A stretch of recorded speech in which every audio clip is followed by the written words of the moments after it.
Hello, everyone that is listening to this right now. So much emotion. This is the intro to episode 345. It was close. 32. 32. This isn't Funny Anymore podcast. My name is Phil. I'm Chris. And today, we were both in the room. We both were in the room this entire episode this time. Yeah. We started off with some news.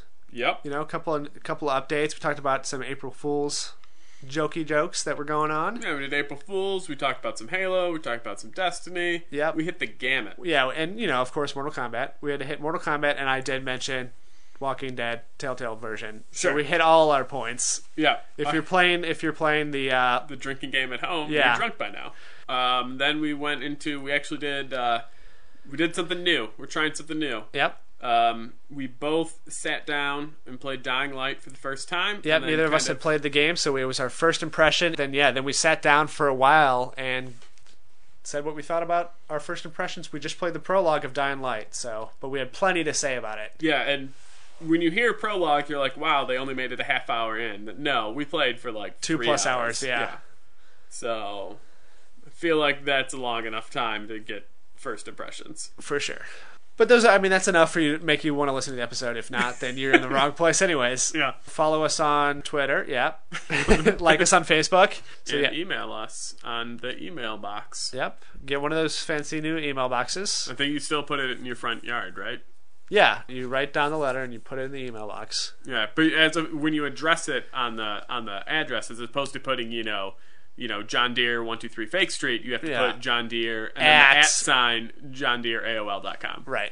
At AOL.com. Address everything to AOL.com. And the mailman scans it, and then it goes, to his email box that he will also have in his front yard. Yeah, I mean, everybody knows this. Everybody knows how this works. I don't know why you're explaining how very basic email works. My bad. All right, guys. Thanks for listening. Rate us and review us on iTunes. There we go. And subscribe if you want. Well, yeah. Let's not go crazy. Asking too much.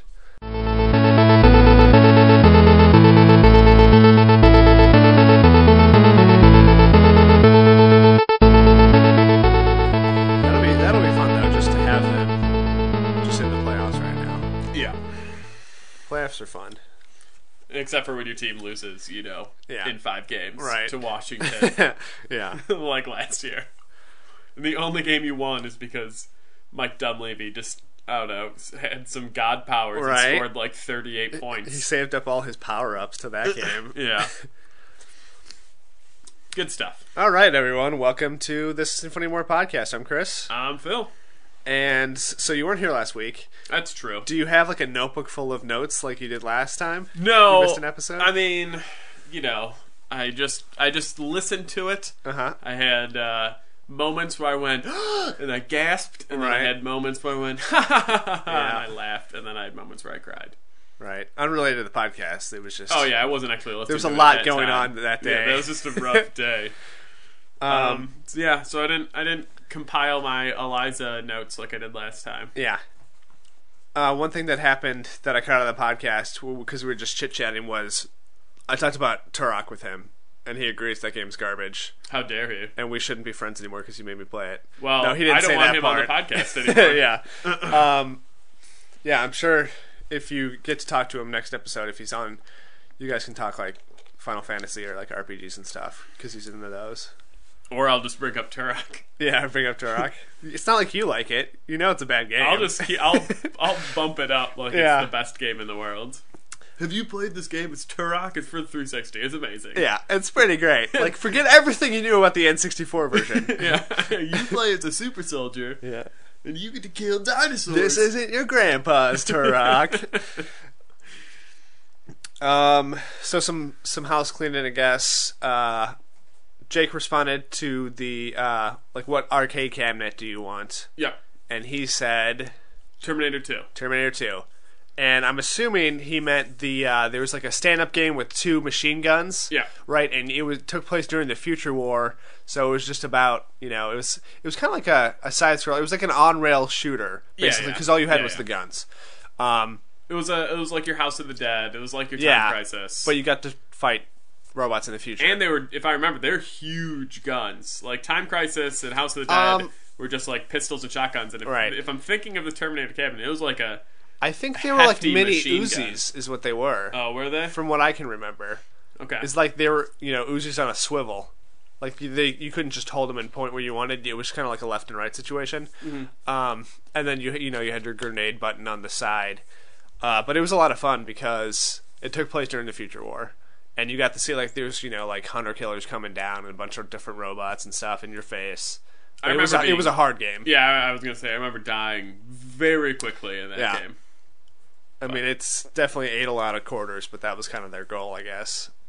That's why you make those. That and like the Alien game I liked a lot. Alien game, I don't know if you played that. It was kind of similar. Like it had the attached gun, but you were kind of going down hallways and stuff, and there'd be like survivors would pop out. So you like weren't supposed to shoot them. Yeah, your favorite. I'm surprised your favorite game wasn't the game from Dave and Buster's where you sit in a booth, and then you have hot air blown at you. Right. Well, this didn't exist when I was a kid, so. But is that now your new favorite? Yeah, I like the hot air game where it seems like some fat guy's behind you breathing on your neck as you play. Yep. They're just incredibly loud. Right. Pitched screaming. Right. It's that or that clown game we played where all the enemies were clowns, like spider clowns and... Clown roller coaster? Yep. There were also like dragon roller coaster clowns. Yeah. It was good. It was a good game. Yeah. All right. Dun-dun-dun-dun-dun-dun. News. So April Fool's just happened. Crap. Did you not know that? Or no. Did you forget it was somebody's birthday on April Fool's? No. Was there any April Fool's news that you enjoyed? Either things that you thought were good or things that you thought were bad. I mean, I looked through the stuff as they were happening. Obviously, most of it didn't really capture me. Like, I know they made, like, Ace Attorney with all dogs. Yeah. They had, like, the Dying Light one where, like, you can kick and zombies fly forever. Yeah. I know, obviously, there's the big one, which is the Dance Central Romance Simulator. I wouldn't say that was the big one for anybody other than Caitlin. Well, it was the one that I'm the most familiar with about because I watched her play some of it. Yeah, the one that I I liked all those for the most part that you mentioned. The one that I thought was pretty funny was the. Did you see the Thomas Was Alone for the Nokia 3310? No, it's like the super old school Nokia phones, and because the Thomas Alone is such a basic game, they basically just did a little version that you could play on like a late 90s cell phone. Nice. Yeah, and then the Dance Central one was they did a romance sim called Romance Central because it was just right there for the picking. Yeah, hard to miss that one. But like Caitlin, I'm sure, was super into that. Yeah, because they actually made the game for the most part. Yeah, she got Bodhi. Yeah, and that's what she wanted. Her love of her life. Yeah. I am a distant fifth to Bodhi. Yeah. So if you went to their website, you could play the little romance sim. I don't know how in depth it was. I didn't really get into it. I just saw what it was and sent it out to them. Yeah. There's also There's Pac-Man on Google Maps. Yeah. And I got to live one. I went to the Bulls game that night up in Milwaukee. Uh-huh. And Milwaukee was teasing because they're getting a new logo and team colors. Yeah. So they were teasing that, and they said giving everyone orange shirts to mess with people. Yeah, really like the hunter orange, bright orange. Yeah, it's called Blaze Orange or something. Yeah, and so they had the mascot in that color, and that's what they were going to tease as the color, and then at halftime they were going to do a reveal to what it actually is. Yeah. And then it said they played this big video of why orange is great, and it showed hunters murdering Bambi and stuff like that, and then all of a sudden it's April Fool's, which is fine. Then they revealed that it's whatever dark teal or some bullshit color. Yeah. But the lady that was behind us must have been 17, 18, around that age. You're calling her a lady? Okay. Girl. Yeah.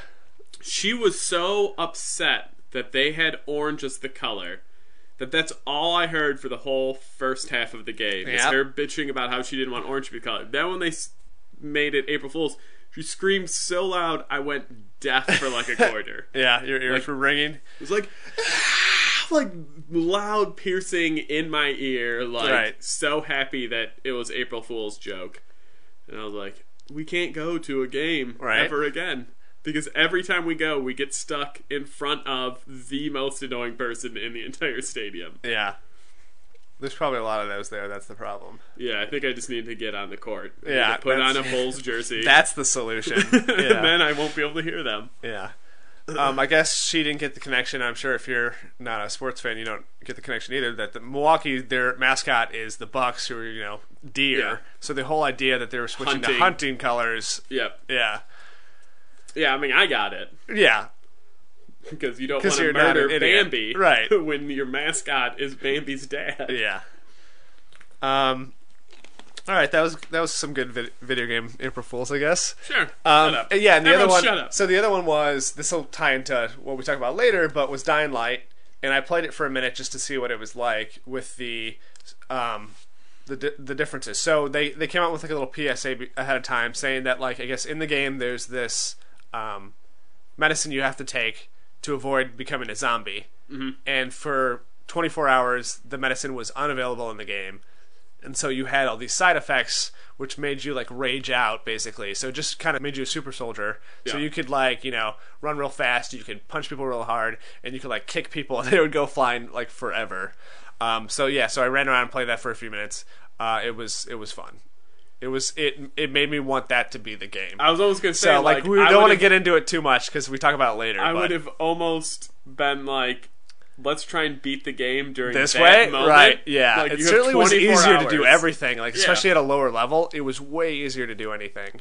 So. I imagine if you could just like, oh, there's a bunch of zombies, I'll clear them out just by kicking them, right? And then they're gone forever. Yeah, they just fly off into the atmosphere. Yeah, like, oh, look at this, no one's around. Yeah. Any other news you got? Just some delays happened. Quantum Break. Right, officially now into 2016.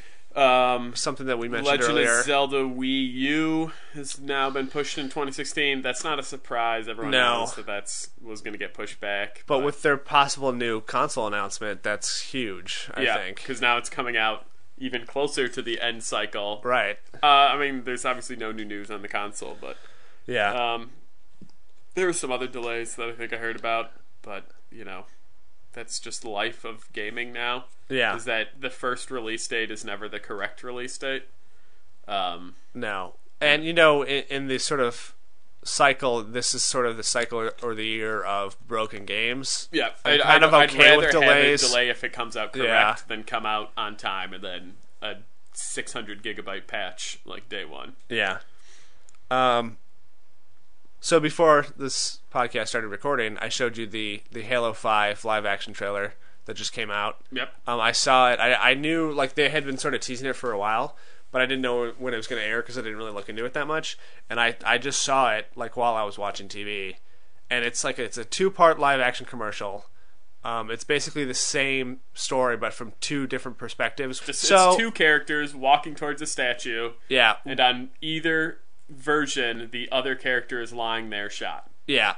And, like, they're giving this sort of monologue. The guy that's standing up is giving, like, a monologue of, like, how the person on the ground's the worst. And then it ends with them pulling a pistol on them and, like, about to shoot them. So, and the whole thing is, like, hunt the truth is kind of, like, their tagline for this. So it's, the truth has 2 sides to every story. Yeah. So, like, we don't know which one of these is real. We don't know if either of them are even real. So it kind of... It's the first thing... I mean, they haven't really released anything about the story other than the character Agent Locke is another guy that's in it. That's all we've known so far. But I was intrigued by it.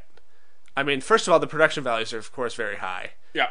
It looks pretty cool to see the live action stuff. And I'm interested in the story right now. I'm intrigued in what they could do with it. I mean, as I said, like, I think definitely one of the versions is a complete misdirection because I imagine that if that happened to be the truth, right, then you would splinter your fan base. Well, in a terrible way. We don't know if either of them gets killed or anything. No, like, they've set it up so it's, whatever. And but also, but when I saw that, I I didn't go like, oh my god, what are they gonna do? I'm just like, April Fools, like that's bullshit. That's not gonna happen. Yeah. Like the other version, I'm like, oh okay, that could happen. Right. I mean, like I said, this is all we've really seen of the story so far, and I think it's kind of interesting. I also, because just of history, when I saw it, I'm like, okay, I'm trying to think of ways that they took this out of context, basically, from the game. Like, all the live-action commercials have sort of a history of not actually having anything to do with the game. Yeah. It's more about the idea or the spirit, because it's, a third party usually is contracted out to make these commercials. Mm-hmm. The game's not done yet. They don't know the actual story of the game, so they just sort of give them information, and they use that to make the commercial. Yeah. So this might have, like I said, not, like this little scene they showed probably is not in the game at all. Yeah. No. So I think it's just the whole idea that you're probably going to play as these two different characters. You're probably going to play, like I said, two sides to the same story. So I don't know if maybe those are completely different because it's happening at a time where these characters are recounting this information. So maybe that you could have two completely different stories where these guys, interact. And when you play as one guy, he's like doing bad stuff or, whatever. Yeah. I mean, I that's probably what it is. It's probably like, I would look at it as like, if one map is 2 chapters, Chapter 1 you play as Master Chief, Chapter 2 you play as Locke. When you're playing as either one, what the other character is doing is up in the air. Yeah. Like Locke's setting up all these explosives, or Master Chief's murdering innocent civilians. Which I doubt is happening. Yeah, so it's just like, you're supposed to take it with a grain of salt. Yeah. But I mean, my thing is like, this game comes out, late October? Yeah, they also, with the trailer, they announced the release date of October 27th. A little early to be pumping the hype.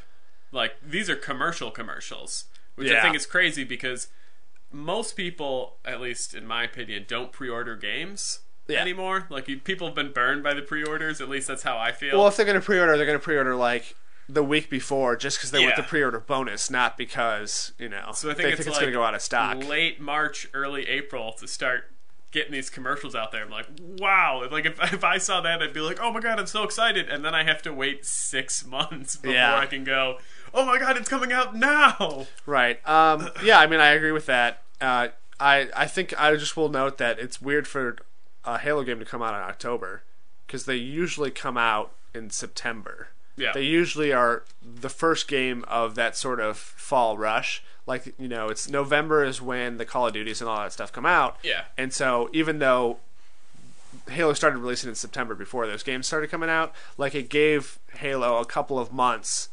before it had any of that first-person shooter competition. Yeah. Well, you figure, like, Holiday Rush really kicks in, like you said, like November. Yeah. So this is maybe giving it a week before the Holiday Rush. So at least here's what my parents used to do when I was a kid. From October 1st on, I wasn't allowed to buy anything. Yeah. Because everything became Christmas gifts. Right. So, like, this game would come out, but then, whatever, Call of Duty would come out, or Battlefield, or whatever else, obviously Battlefield's not going to come out, but another game would come out, and now you're relying up to parents to be like, oh, my kid wants a shooty game. And then, like, every Best Buy attendant's going to be like, he probably wants Call of Duty 50. Exactly. And then so you're just adding that into the mix. Yeah. I know that not everyone obviously can't buy anything from October. Yeah. But like you said, I think it's weird that they didn't give themselves more of a buffer. Right, because there is some overlap for people that like to play both games, competitive first-person shooters. Yeah. And so it is like, I think it's because it's the amount of time it's going to take them to finish the game. So that's fine, especially after what happened with the Master Chief Collection. Yep. They're probably going to be conservative about that, which I'm fine with. But as far as on their point, like, I don't know, this is not going to help their sales. No. Unless it's like bundled with like a new version of the Xbox One that either has like more space or like a new gadget. I mean, I think there's still a lot of time until now, until October, to maybe like you said, maybe it's going to bundle with something. Yeah. Or maybe, like they already looked into it and maybe Call of Duty's not coming out or something like that. Maybe they're like, oh, Call of Duty's coming out no matter what happens. Well, if the end of the world happens, they're going to release a Call of Duty game. When was Advanced Warfighter? When was the Kevin Spacey edition? That was November 4th of last year. Yeah. Okay. Yeah, then another one's coming out. I was going to say maybe that was February or something like that. They even got a new studio in on the Call of Duty franchise. It used to be 2 studios and they rotated every 2 years. Now there's 3 of them. Oh, so they okay. can make sure they get out a game every year. Okay, yeah. Then they're losing some sales. Yeah. But I mean, who knows? Maybe Call of Duty will get delayed. Well, it won't. that's the thing. We don't even know what yeah. this iteration of Call of Duty is going to be, because they have been, the last couple have been trying to mix it up. It's gonna be Advanced Warfighter 2. I think we all know this. Like they started over, so they had Black Ops and they had Modern Warfare. Yeah. And they had Modern Warfare up through 20 and Black Ops through 45. But it's like each studio usually makes that version of it. You know, it was Modern Warfare, and then it was something else, right? Yeah, it was Call of Duty Black Ops, I think. But I mean, I don't know if that. I think that was after Modern Warfare 2, but whatever. And then it was Modern Warfare 3 came out after that, and then it was Black Ops 2, but it wasn't. And then it was, you know, what was the one they did before that? It was like Future Warfighter or whatever. Yeah, I haven't Anyways, bought one it's since stupid. two, Yeah. But yeah, you're right. There will be something. It'll cut into its sales. Yeah. It's going to divide whatever player base plays both first-person shooters. And then you're either having people get... well, and it's bad for Call of Duty, too. Because either you're going to have people who are going to be like, I'm going to buy Halo, and then they're going to play Halo, and by the time they get to Call of Duty, that player base has already moved on to the next 6 Call of Duties that come out each month thereafter. Right. Or people get Call of Duty, and then, you know, they jump into Halo, and then Halo's, you know, already 6 months old, 4 months old, whatever it is. Yeah. But as far as releasing a trailer 6 months out, I think it's okay. I think because this is their flagship product, they sort of have been... I'm sure they had this whole strategy in place. Like, I think that's kind of one of the reasons the beta came out, you know, in December. Yeah. That was a full year before the game came out. So it was like, they don't want you to forget about Halo, basically. Yeah. They want you to remember, Halo's around, it's still competing, it's a thing. But see, I guess my devil's advocate is, if you own an Xbox One, you haven't forgot about Halo. No, I know. Like, you know, like, maybe you don't have that release date, like, firmly planted in your mind, but you're like, when is the next big flagship game gonna come out? Yeah. And so, to me, like, April is just a little early. Yeah. Maybe... I mean, it's just like a teaser trailer or something. It's not a gameplay trailer. No, I know. But, like, what would be the worst thing in the world for them is if this gets delayed.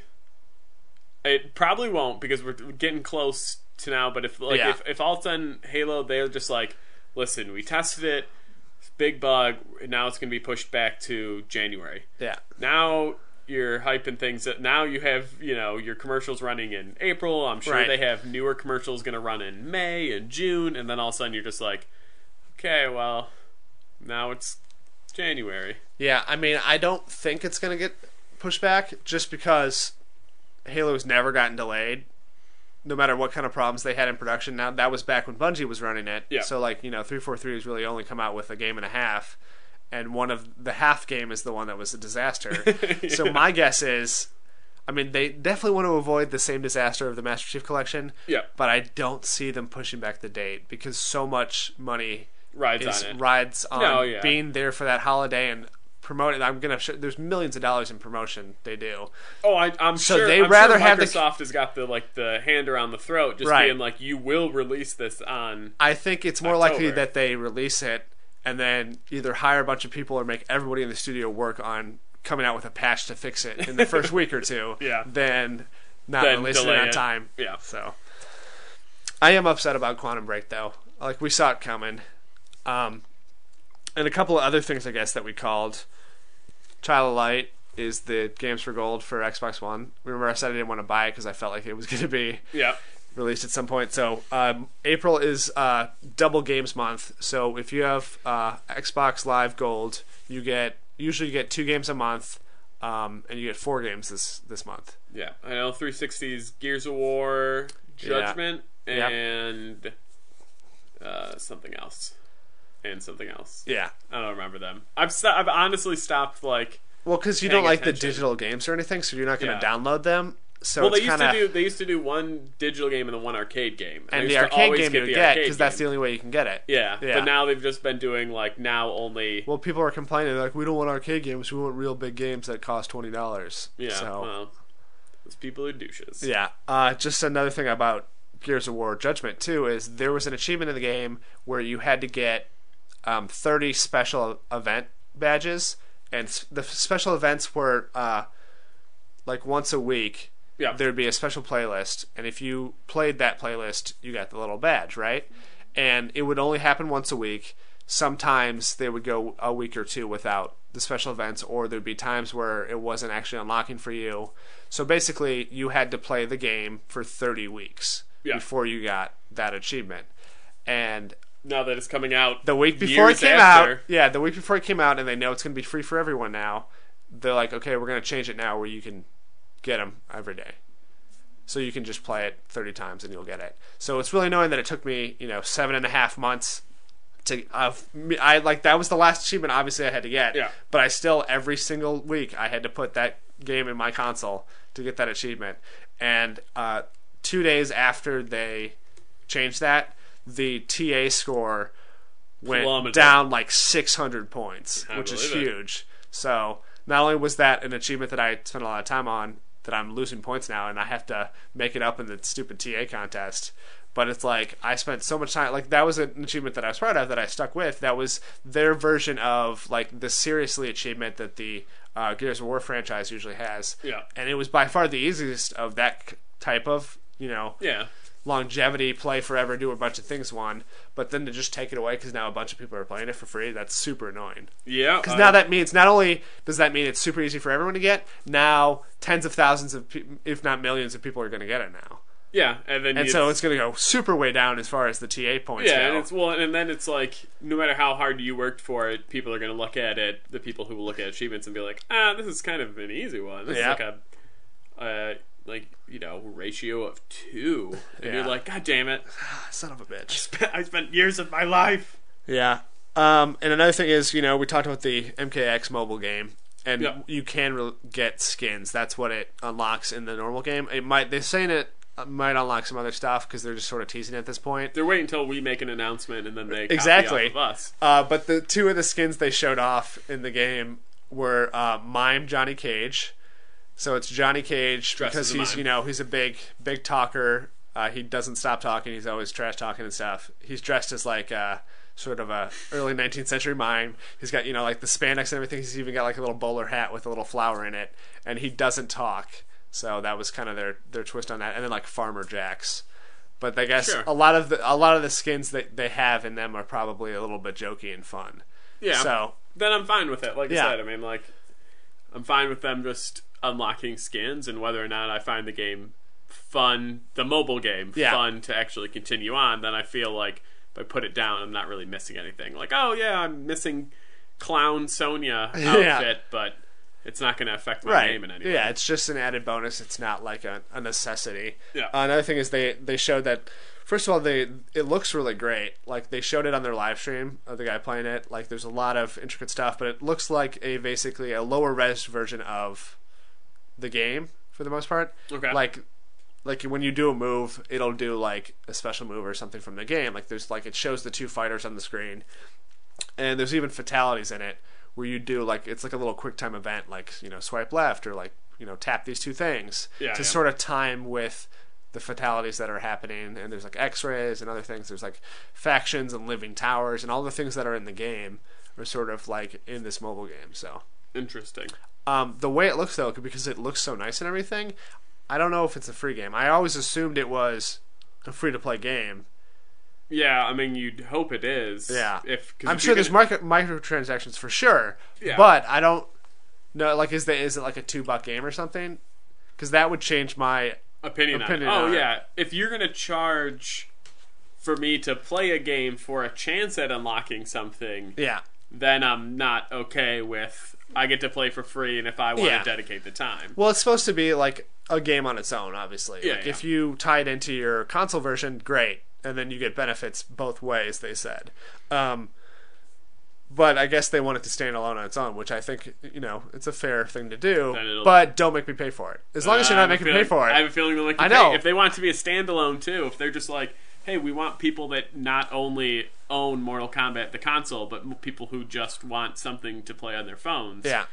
I have a feeling it'd be a pay game. If they put that much time into it. I mean, it looked really nice, and they said this is a similar thing they did with Injustice Gods Among Us, which was their previous game, but I didn't play that, like, the tie-in and stuff, so I don't know. I could have looked it up to see if that was... you had to pay for that one.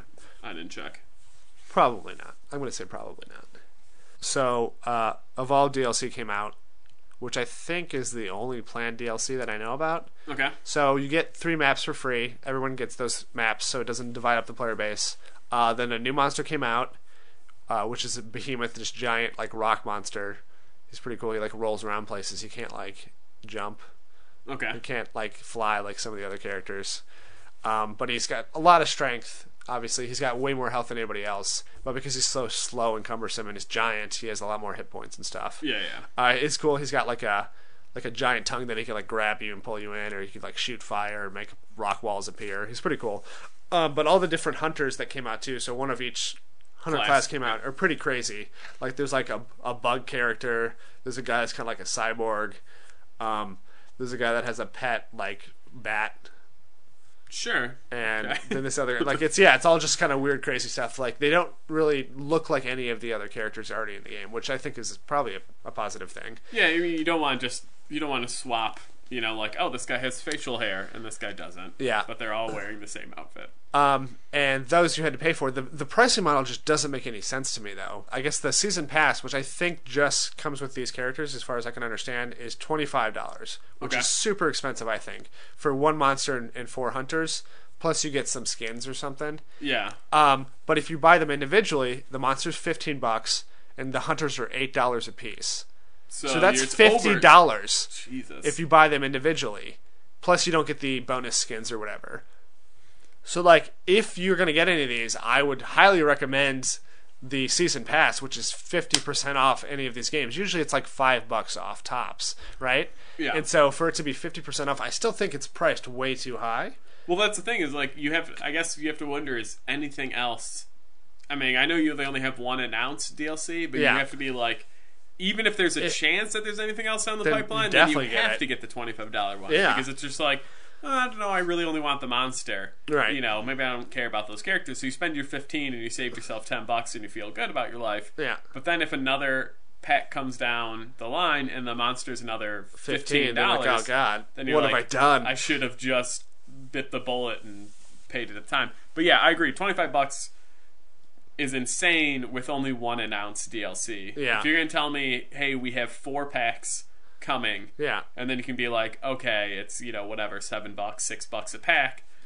I'll put the 25 down now because I really enjoy this game. But yeah, with 1 pack, and the choice is $25 or $50 just to get 5 characters because there's 4 classes, right? In the monster. Yeah, 4 hunters and 1 monster. It is cool though because it is sort of in the game. If you're playing as just the hunters and stuff, the AI monster can be the new DLC monster even without you paying for it, and vice versa. If you're the monster, you can have all the new hunter characters fight against you. That's cool. Yeah, because then you can at least if all you care about is fighting the monster. Well, it's cool that they're all just in the game and you can experience that. And you can see what their powers are or whatever, their little abilities. That you're just like, I want to try that out. Yeah, and another thing for me is like there's no achievements for this DLC. So unless if I for funsies. Yeah, dropping 25 just for different characters in a game that's, basically the same thing over and over. I don't know if I was super into this game and I play with my buddies all the time, sure, and it's like, oh, I want this new medic because it can heal people from far away or something like that, then maybe. But that I have no reason, I have no motivation, I have no reason to buy the DLC for this game. So I don't even know if you had like 5 buddies if I'd still do it. I'd just be like, guys, all of us want to have to pay $25? Unless if we got duped into buying the season pass ahead of time or something. Yeah.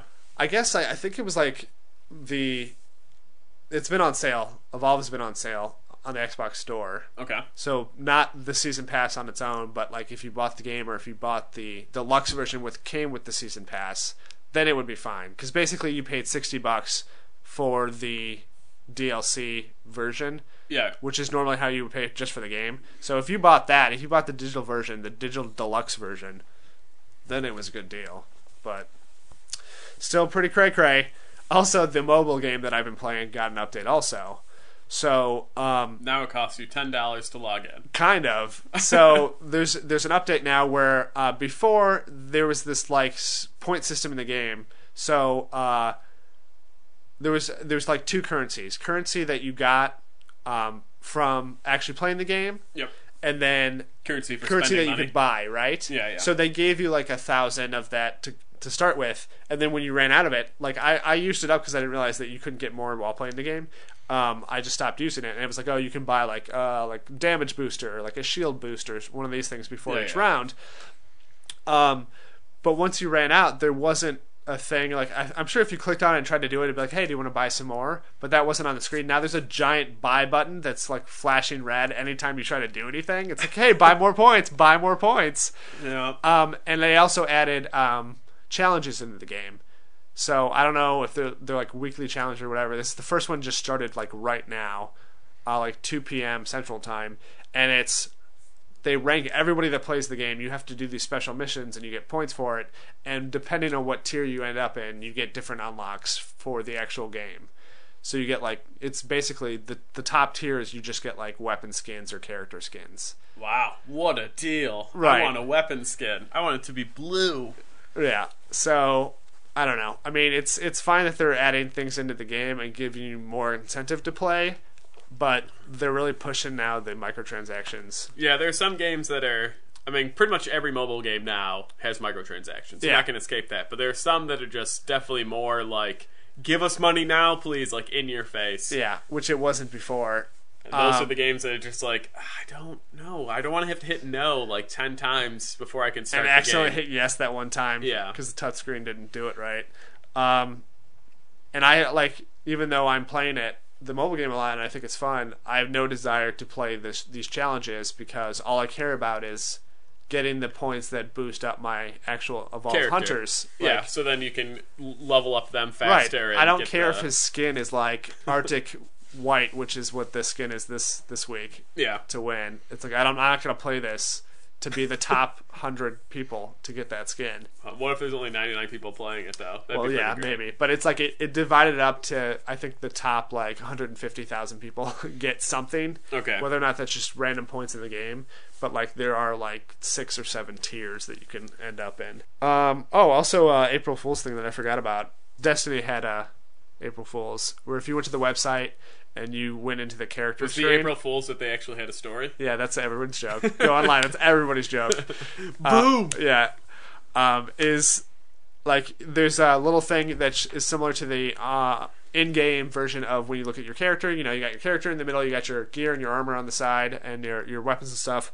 But if you're looking at it online, after, like, a minute or two, the Guardian, your character would start dancing, and he was like really breakdancing, and it was all these moves that weren't actually in the game, and he would like go crazy, like doing really cool moves and stuff, and then the lights and all the colors would start going all rainbow and like techno and stuff. So it was just a small little Easter egg sort of thing, but it was funny. Also, so they announced the next patch for the game, things it's going to address.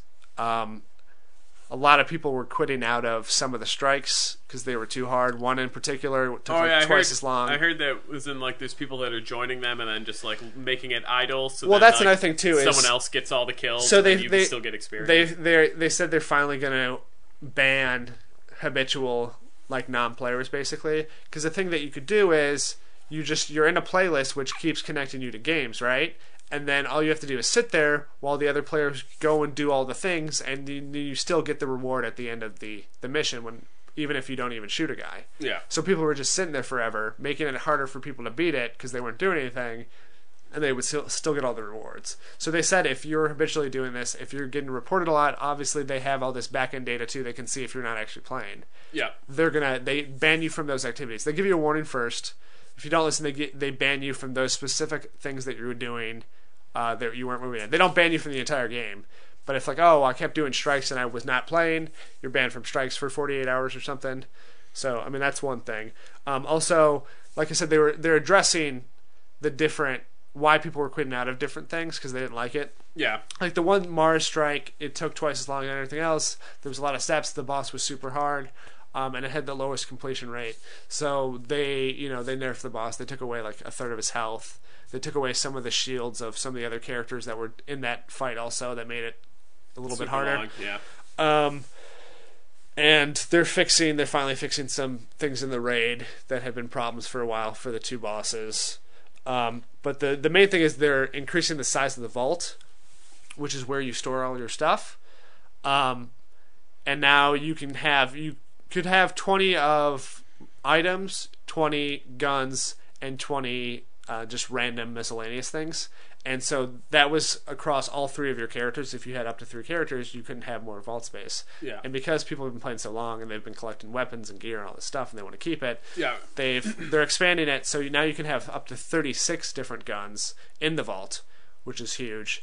And then I think just like 24 and like 26 or something of the other ones. They said the reason they had it where it was because the limitation of how many items they're allowed to show on screen at once, because they're physically there. Showing like now when you have like 100 different items and you can compare them to each other, it's just showing a little icon, but essentially it's all those things are actually there as far as the game's concerned.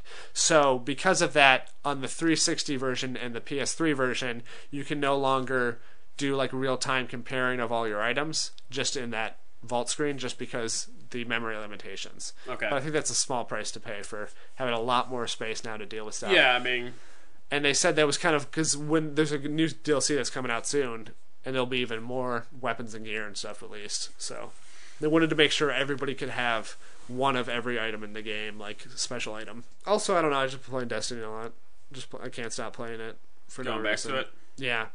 Like I kind of went back to it because I was using it as my game while I edit and stuff. Sure. And I've kind of had a renaissance of the game. I've been using the Destiny Looking for Group website, and after that one experience that was really bad, which was my first experience, it's been really great. Good. So I use it now for all my characters. Like I run all 3 characters through every daily and weekly thing again, including doing like both of the raids. So I do like the raid like 6 times now because I do it with all 3 characters on both the normal and the on hard. You are dedicated.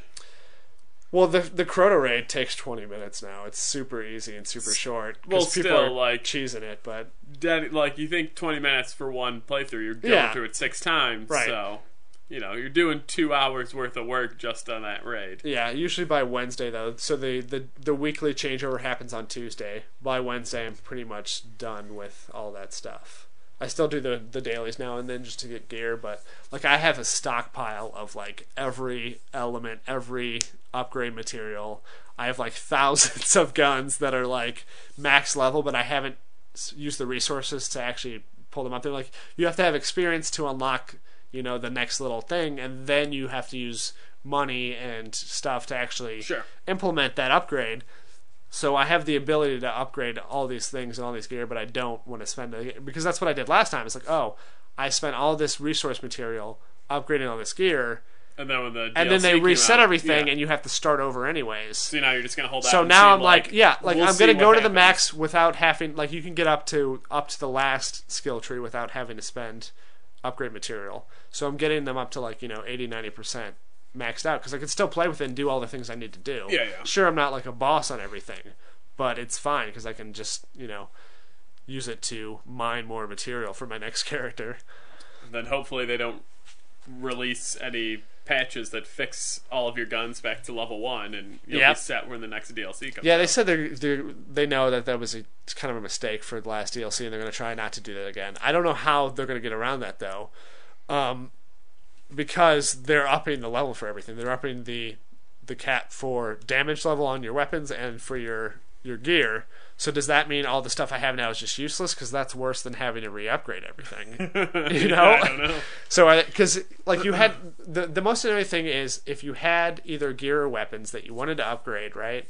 You can go to Xur, who shows up just on the weekends in a secret spot in the tower, and you had to have that gear equipped, and then you could pay between 7,000 and 9,000, glimmer points, which is what the currency is. Yep. Which is, 25,000 is the most you can have. So that's a good chunk. That's like a third of your gear.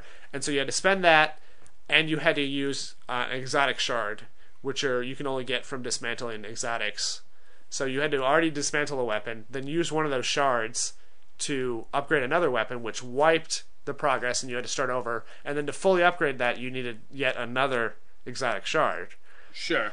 So it's cheaper to okay. If you had the weapon and wanted to upgrade it, even if it was maxed out, you had to use a shit ton of money, which then made it impossible to upgrade your weapon because you'd lost all your money already just wiping it, and you had to use two exotic shards, right? Which are super hard to find. Which are hard to find. You can only get it from dismantling other exotic things, which are or hard from buying it from this guy, but they're expensive, right? But if you just bought it in the store that he was selling, it was like 13 coins, which are super easy to get. You can easily get over 30 coins a week. Mm-hmm. So, and then you didn't have to use those exotic shards, and you didn't have to use all your money that you would have used to upgrade. So I just rebought everything then at the newer stats, and then dismantled the original one and used that exotic shard to upgrade the new one. So rather than spending all this other stuff and redoing everything, because I had to redo it anyway, is you save yourself a lot of money and you don't have to use double the exotic shards. That's a little tip for you kids. A little pro tip. Yeah. So one other thing that I did when I was playing Destiny was in honor of your character, Tom Skilling, and his knife throwing abilities. Yep. Nobody eats my Jolly Ranchers. I set up my hunter so I had two throwing knives. Good. And anytime I got a kill with a throwing knife, it automatically reset it. So basically I had infinite throwing knives. So my goal was to go through an entire level with only killing people with throwing knives. As one does. Yeah. And so I was like, okay, what's going to make for a good level for this? Because I thought of based on enemies, right? So the fallen enemies, when you headshot them, they're like sort of, their soul gets ripped up to space, they say. So there's like this little white thing that comes out of their body. Okay. When you kill the hive, they sort of turn into fire and disintegrate, right? They sort of crumble away. Let's say that one wins right now. Which was pretty good. But I've been playing so much hive between the raids and all this other stuff that I was like, okay, I've seen that animation so many times. And for the Vex, who are the robots, their weak point is their stomach. So throwing knives into their stomach is less satisfying. Yeah. And then you have the Cabal, who are these giant sort of space turtle things with space helmets on. So when you headshot them, their helmet blows up and like all this gas comes out, but their head's still there. So if you throw a knife in their face, the knife stays in their face. So I'm like, that's the one we're gonna do, right? So I picked one of those levels. It was one of the harder levels, and I just went through throwing knives left and right. There's like a half a second cooldown sometimes. Yeah. But other than that, I would just step back. I like run into a group, so they start running at me. I just start backtracking, just throwing knives, and they're just just falling down left and right, screaming in pain.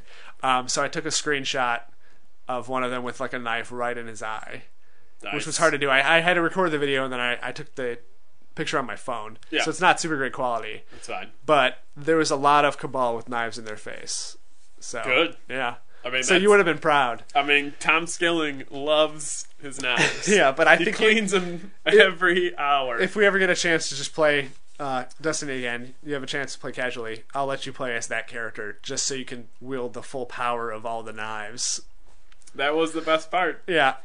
I mean, because you're like, why are knives not the only weapon in the game? Yeah. And so I still feel that way. Yeah, if you max out that one character, you can set up your skill tree to have ultimate knives. Yeah. I mean, it's just sneaking around, getting a guy in the back with a knife, and then if you can't get him in the back, you're throwing it into his It's head. great that the melee weapon's a knife also. Yeah. So it's just... That was kind of like a Destiny corner that I didn't mean to do. Okay. But we got... I don't want to... I know I'm sort of taking up all the time here, but before we get into games we're playing, there was a title update for a couple of games that I was playing. First, Rise, Son of Rome, and Sunset Overdrive. Both had title updates, and which means they released achievements with it, because that's all that really mattered to me. So it was weird to be playing other games and randomly pop achievements for Rise, which I haven't played in forever.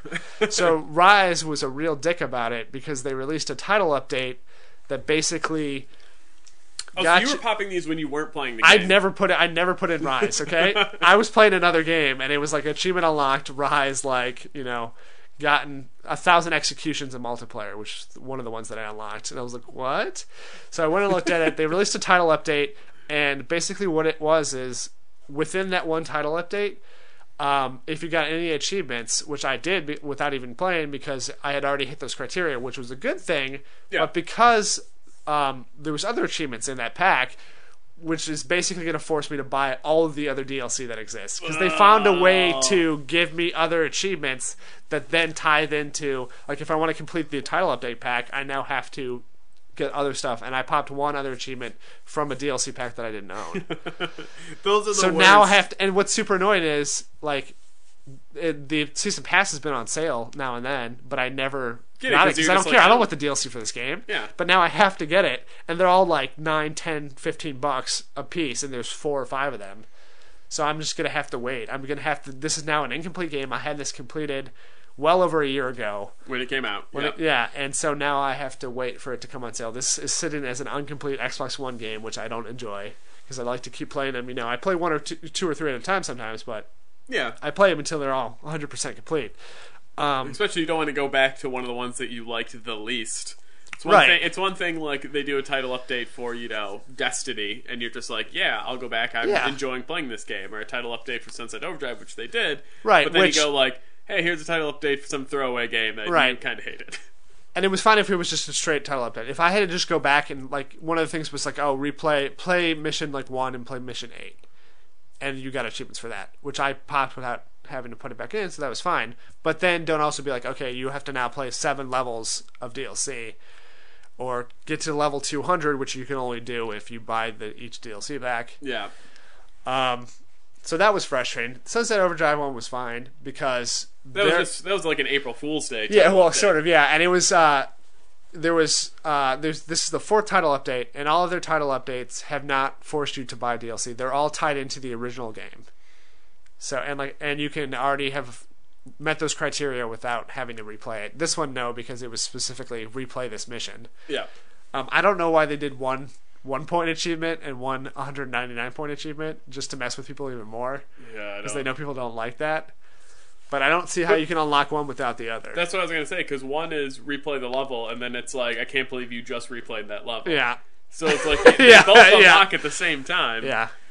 It's not like you can piss somebody off for getting that one-pointer. Supposedly, the criteria for it is beat it with over a score of 50,000 points. Oh, okay. And I think the joke might be you don't actually need to get 50,000 points. I don't know because I got well over that. Yeah. But then looking at the solutions and stuff, everybody's like, I only got 40,000 points and I still unlocked it. So they're thinking that might be the joke. Also, they spelled a word wrong in. Yeah, April Fool's Day. Well, no, they're like, yeah, I can't believe you feel for that. Yeah. So. That's probably them, just bad translation. Yeah, That's probably actually a legit problem. I guess let's get into games we're playing. Well, let's first talk about Dying Light because we played that. Okay. Did we? No. Let's go play a game, Phil. Let's go play a game together. Out of breath. Catch your breath. Yeah. Alex Crane or Dexter Crane. Just Crane. I don't know. Does he have a first name like that? I think he said it, but I wasn't paying attention. All right, Phil, I'm going to read you the back cover of a game. How long have you been saving that? That was just there.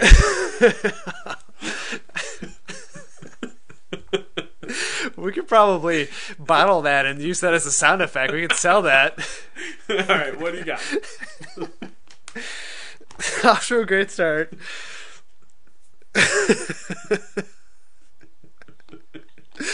Oh, man. We are children. All right, Phil.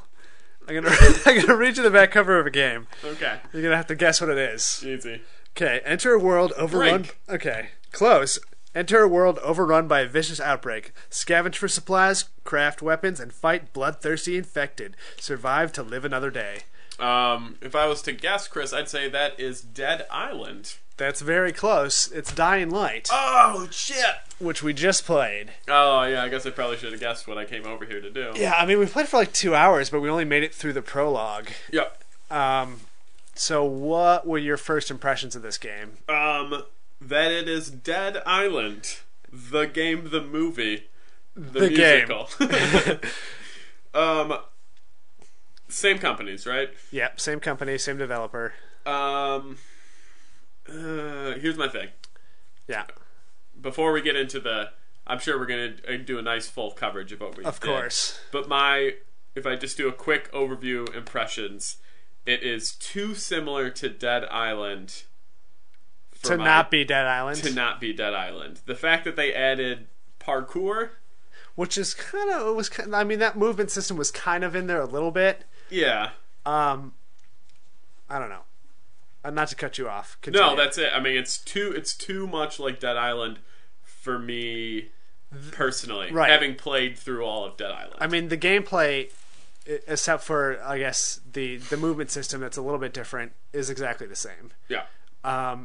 But the story, I guess, kind of feels completely different. Anytime this is one of those little sort of cinematic cutscenes, it feels like a different game, but I am not interested, at least so far, in any of the story they've been telling us. No, I mean, which is kind of what happened with Dead Island too. To me, it's very Dead Island story. Even you take a hero. Right. That's the only difference is like the heroes in Dead Island were immune to the disease, and that's why you were a hero. Yeah. But it's like you have to save mankind. You, average Joe Piscopo, are now tasked with being the sole hero in the world. I'm not saying this is different from Dead Island, but like in Dying Light, I don't care about the character I'm playing. I don't even like the guy that we're playing as. Yeah. Just because he seems to be stupid. He gets people in trouble and gets them killed instantly. Yeah. Like, he has no skills. He's not doing anything right. And he's supposed to be an expert. It's not like he's just a guy off the street. You start off, you're like an operative. You're like a spy that parachutes out of a plane and gets this mission on your way down. And then as soon as you get there, you can't even stop one zombie from attacking you.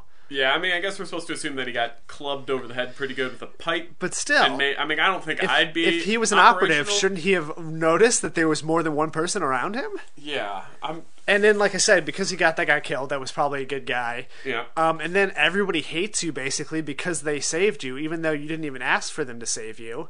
And just everybody hates you. You kind of hate all of them. Like even the dialogue is just like everybody's kind of cutting each other down. So I don't know. Like, I don't.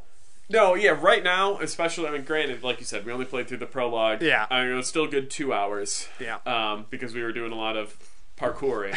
Yeah, and lockpicking. But yeah, I mean, the story doesn't grab me at all. The characters, especially, like you said, like Alex Crane, or we'll just call him Crane. Yeah, no, 31, because they number everything. 31, yeah. I mean, I normally like Troy Baker doing voice work, and I hate when this guy talks. Yeah. Because it's because of the dialogue. It's because of the dialogue, yeah. But it's also part of it is I don't think he ever has the right tone for the situation. Yeah.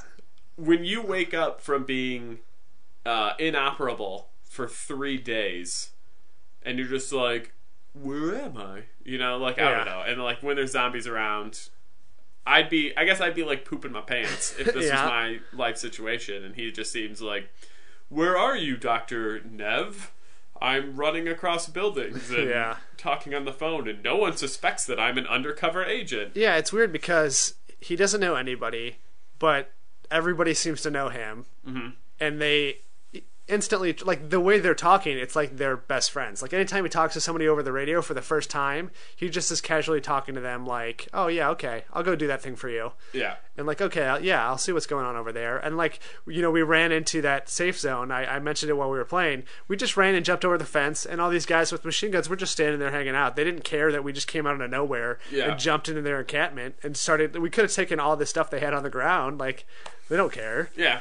You'd think with that kind of movement, like, a guy's just running and jumping real quick. Like, they'd at least train the gun on you for a second. Right. And because I understand, yes, there's, you know, a group of humans, and they're all kind of like, okay, we're humans, so we're all on the same page. But at the same time, the first people you encountered in the game, the first live humans, were bad guys dressed up differently. Yeah. So obviously, there's not just one side to this. Yeah. There's not all good humans. Yeah. It's not humans versus zombies. It's humans versus humans. I think we're on the bad side. I think the group that got us are the bad guys, just because I don't like them. Turns out those guys with the mask and the spray paint all over them were probably the good guys. I'm sure at some point they'll try and put some sort of twist. Yeah. Like, I can already see the first twist coming, is that the guy you're supposed to, like, make sure that doesn't give the broadcast is going to be, like, you know, a guy who's trying to save the world, and you're like, oh, do I have my employer or my friends? Well, yeah, that's certainly going to happen. But it was also weird, too, like, you you jump in the safe zone, you knock on this door of this laboratory, and there's the scientist there who's making the sort of suppressant that's keeping everybody staying a human instead of a zombie. Yeah. And not only did the door wasn't locked, it wasn't guarded. You were able to just basically walk right in there. You're like, oh, I've been bitten. He's like, oh, okay. Here's some antigen. Here's all the information that I have. Here's all the information on my research. Everything that I've been doing. Yeah. Like, I don't know who you are. I didn't ask your name. I didn't do anything. This I is didn't. the first I didn't time you've ever examine been- you to yeah. even see if you were bitten. Like, it just seems everything is. There's so much going on in all those little cutscenes. Like, first of all, you can't control the camera, and it always chooses to look at the wrong thing. Yeah, your guy's just constantly like, I feel like he's like a little kid, or he's just constantly like looking at his feet And looking and around. just, like, Yeah, he's like, ADD. won't like meet anyone like face to face, like look in their eyes. It's just like, oh, I'm so bored. But like, why this is happening while you're staring at the ground, which seems to happen in every cutscene, they're giving you so much story, like expository information, that you can't really pay attention to it. Yeah, And it's like, first of all, it's not told in a good way, and second of all, it's like, I don't. Like, my character is not even interested enough to look at you while you're talking. yeah. If my fake character can't give a damn, like, Yeah. how do you expect me to? Yeah, no, I agree with that. And Dead Island was very clumsy storytelling wise. Yeah. and I couldn't imagine anything different. I mean, I hate to say it, but I think part of it is the fact that they're, like, foreign. Like, they're, like, weird European. Well, isn't this, And it's besides like- Dead Island, isn't that like the only game under their belt? Isn't this a company that's Sort of. got like 3 games tops, and maybe Yeah. their first game was called like Don't Shit Your Pants or something Yeah. like that? Yeah. Don't quote me on that. I won't use that as the quote for when I tweet this out. Because the company that did Rogue Legacy came out with the game Don't Shit Your Oh, Pants. really? You know, yeah, well, you have to hold it in, right? Yeah, it's a text-based game, and you have to okay. type in what to do, To not but shit your but it pants. takes everything literal. Yeah. So like you're standing in front of a bathroom, Yeah. and if you just put sit on toilet and poop, but you didn't type in take off pants, Yeah. your guy just still poops his pants on the toilet. Yeah, that sounds kind of fun. Yeah, it's great. Yeah. There's like 10 different endings. All right. they're all the same, though. It's all pooping. Yeah. I kind of wanted to play that now. Also, it's weird that I'm sure there's going to be more to the whole like nighttime gameplay. We didn't really Yeah. get to do anything because right as the sun was going down, it had us go back to our safe zone and stuff. So Yeah, that's I think- going to come into play, I think. I think the option then is you won't be forced to sleep.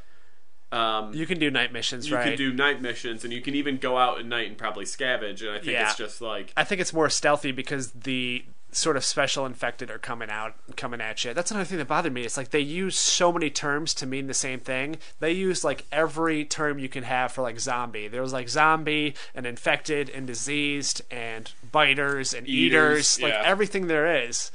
I mean, that I guess like if I It's- suspend my disbelief of it happening, Yeah. like I can understand that people would call them different things, but to go through like the entire terminology. In the prologue, Yeah. in just the prologue, it wasn't like, oh, this camp calls them this, and this, the kids call them that. It was just like everybody was using different words interchangeably. Same Yeah, thing with yeah. your name. They're like, oh, your name is 31 now because you're the 31st person to get bit, and they instantly drop that because then they start calling you Crane. First of all, I don't know why everybody in the entire town knew you were 31 anyways. And how did everyone know you're Crane? Like, does everyone Right. have a radio and it's all Yeah. piped into the one station, and Yeah. we just dominate it by talking to everybody? And also, isn't it a lot more confusing to try to remember a number instead of somebody's name? Somebody's name is so much easier to remember. yeah, but they number. They everything. number everything here. even the floors. Especially the floors and the buildings and Go the up to rooms. the 5th floor. Yeah. Yeah. Also, there's a surprisingly amount of crossover to like Spider-Man. Clearly, the people that made this game are Spider-Man fans because you have like your Spidey sense that goes out, Yeah. where you're able to see what's highlight objects around you and highlight zombies and stuff. And then in the Be the Zombie mode that we played, where you get to play as the zombie, it's You get basically tentacles. Spider-Man. Yeah, you get you get tentacles spider webs. that you can fling around with. You're constantly moving. You can like swing from building to building. Basically, it's kind of. I mean, this makes it sound maybe better than it is, but it's kind of like the symbiote Spider-Man or even Venom because it's like tentacles that come out of you, or even like the darkness. Yeah. It kind of feels like that. Not to jump ahead, but I did really like the Be the Zombie mode. I don't think I'm gonna like. I don't like it as a multiplayer thing, but I did like the movement and the jumping around and the powerful animations of ripping guys apart. For sure. I mean, I thought that like it moves much cleaner because the if we go back to just playing as a human, your momentum can break so easily. Yeah. And it's not just like you, whoever's controlling it, just sucking. It's like the game just sometimes doesn't understand what you're trying to do. Especially like the worst mechanic is to look at a ledge to grab on. And I understand why they did that in terms of like, you'd have to look at what you're trying to grab, but it's so non-video gamey that like if you're trying to constantly move and just jump and you know that there's a ledge above you, but you're not staring at the exact point that you're supposed to grab, your guy just kind of like jumps. Or if you don't hold, if you just tap, like some other games, you can just tap and then it'll intuitively know, okay, I'm going to do this. And once you start the animation of jumping, then you don't have to keep holding the button. But for Dying Light, you do. Yeah. That's another thing too. Like there is that huge momentum that changes. Like it stops really easily because if you're not looking. Another thing is like the field of view is so narrow. It is hard to look at ledges and look around you. Mm-hmm. And just like the lock picking, which was such like a slow sequence because you have to slowly, pull the pin around and rotate the lock and make sure it doesn't do it. And it's so slow for a game that's supposed to be free running, fast paced, all this action. It just halts the action. Can we, and as a group of people, can we say that lock picking modes just mimic Fallout 3 and no one else try and do anything? Because they had it perfect. Yeah. Like, don't try and do your new, like, technique, because it's just, like, it sucks. Yeah. Just find the hot spot and, and work it. But, like, this one just seemed weird to me, where it's just, like, you can start to turn it, but if it vibrates a little, then you back off and just, like, constantly, like, keep adjusting by, like, centimeters. Right. But if, it vibrates a total of 10 times and a lockpick breaks, it's just... Yeah, but I mean, that was like a mechanic that slowed it down. But even just the free running, there was animations like he would slowly climb up the railing, or if he was on those, those sort of vertical pipes or something, it was always like a slow hand shuffle, slowly look up. And like if you're in an action sequence, if you're running away from zombies, that just kills everything. Yeah. Especially because the whole point of the game is to be this parkour zombie game. Right. If we go back and if we make it Dead Island with parkour, but the focus is on like fighting the zombies, then you can have that kind of momentum break because you're not supposed to be just sprinting everywhere and jumping and gliding. But because this is supposed to be like zombies take so long to kill. Oh my god, yeah. I mean, granted, we're at level 2, so so obviously, but like zombies should still. The beginning zombies, prologue zombies. If you hit a zombie in the head with a pipe 17 times, you should probably kill it. Yeah. Or it should even be like, if you knock it on the ground, and then you hit it in the head, it should be an instant kill. It should be an instant kill. Yeah. Because I'm going to be honest, I've never faced a zombie before or bashed in a man's skull. It's still just a human, though. But I could, it doesn't decaying have human. It should be super-powered skull. Like, if it's on the ground and I'm over my head with a pipe and bring it rebarb, down as hard as I can on its skull, guess what? Probably going to kill it. It's probably going to kill it. At least slow it down enough to not instantly stand back up. Yeah, the fact that I have to, like, hit it 15 times, wait for my energy to refill, and then hit it 2 more to kill one zombie. Now, I mean, it might just be because we just played the prologue. They might be a whole slew of both, movement things and upgrades and weapons and all this stuff that by the end of the game you feel like you should. But because we played for 2 hours and we didn't get any sort of feeling of progression, really. Yeah, no, I don't. I think there are going to be those superpowers, just because like Dead Island had the thing where like you can buy the stomp, where now if you knock a guy down, you can press A and you just instant kill with the stomp or whatever it was.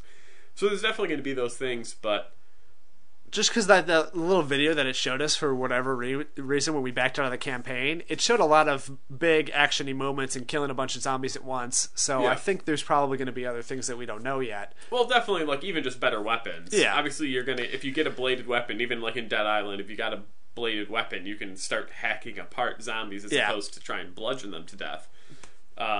So I'm sure there's definitely like different mechanics based on the weapons and skills you have. Yeah, but it just felt we didn't level up fast enough, and the pacing of it was as if this was a 200-hour game. You know what I mean? Yeah. To get as little progress as we did for 2.5 hours means that the game needs to be like super super long if we're not still have no and it's skills. not like we like explored the whole city and then went back. Like maybe we hopped like 2 buildings over from where the progression is, but we didn't even like go inside them. We just like went up top, found a crate, and tried to open it. Yeah. So we spent 2 hours pretty much going mission to mission, and we still only got through the prologue. Yeah. Which, like you said, I mean, I didn't want to play a 100-hour game that would be done right. That said, a little alone like 100 hours of Dead Island. Yeah.